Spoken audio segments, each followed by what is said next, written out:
Hello everyone, how's it going? This is Trans Joy Boise and our first pilot episode. My name is Bonnie Violet. I'm a trans femme genderqueer spiritual drag artist and digital chaplain living here in Boise, Idaho. And I'm Pacey. I am a trans mask non-binary person, and we are really excited to get this going. So freaking excited. We've been working at it a little bit today even. Yeah. But that's okay. It's been a it's part of the harrowing day. process. So bear with us, folks. This is our pilot, so here we go. So today we wanted to really focus on honoring, healing, and rising, a Trans Day of Remembrance special. We're right on the eve of Trans Day of Remembrance, which is like November the 20th, and it's just right around the corner. Okay, so November 20th is Trans Day of Remembrance, and it's an annual event where we take time to remember. Fuck, I'm gonna redo that. You're fine. So November 20th is Trans Day of Remembrance. It's an annual event where we take some time to remember the people that we've lost to suicide and violence in our community. It's usually a pretty somber event, of course, just because of the nature of it. But we are putting on an event this year that is going to be really great, and we're excited to tell you about it. So, you want to tell us about it? Definitely, yeah. I mean, I think, Trans Day of Remembrance is like a big day of like grief and loss centered around trans and non-binary folks. And obviously we need to have space for that. And so that's what we're doing. But we're also kind of adding a little twist to try to see if we can do something with the grief and the loss. So we're trying to transform it with fire.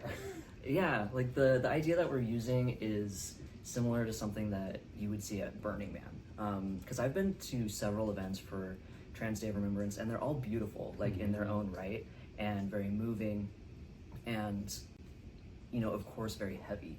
And I don't want to take away from, how serious this is and how important it is, but I want to also be able to celebrate of course the joy, right? But the positive, and have us all come together as a community, especially now after, everything that happened last week. Yeah, well, and I think like a big thing is the thing that I love about this event, like, because Trans Day of Remembrance, it's heavy, it's a difficult thing.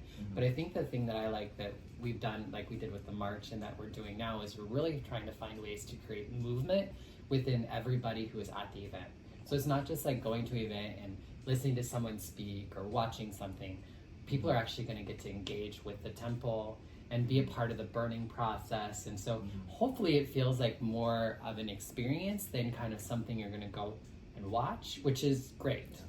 But I think it's kind of exciting to think that we can do things a little bit differently. Yeah, that's a really good point.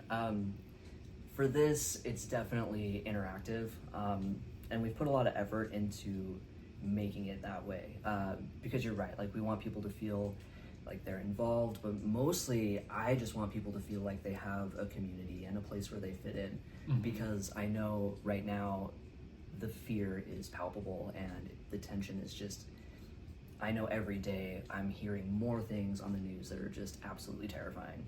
And one of the things that helps me the most is being around people that I know can relate to me. And even in something that's heavy like this, I think it's an opportunity to help bring us together, because I feel like that's one of the only ways for us to really move forward. Right. And this event, it's a giant pillar made of wood, and should we explain that now? I mean, like, it's a pretty pillar. One of the things I wanted to say was, like, I think in kind of part of the process is we're actually building the temple,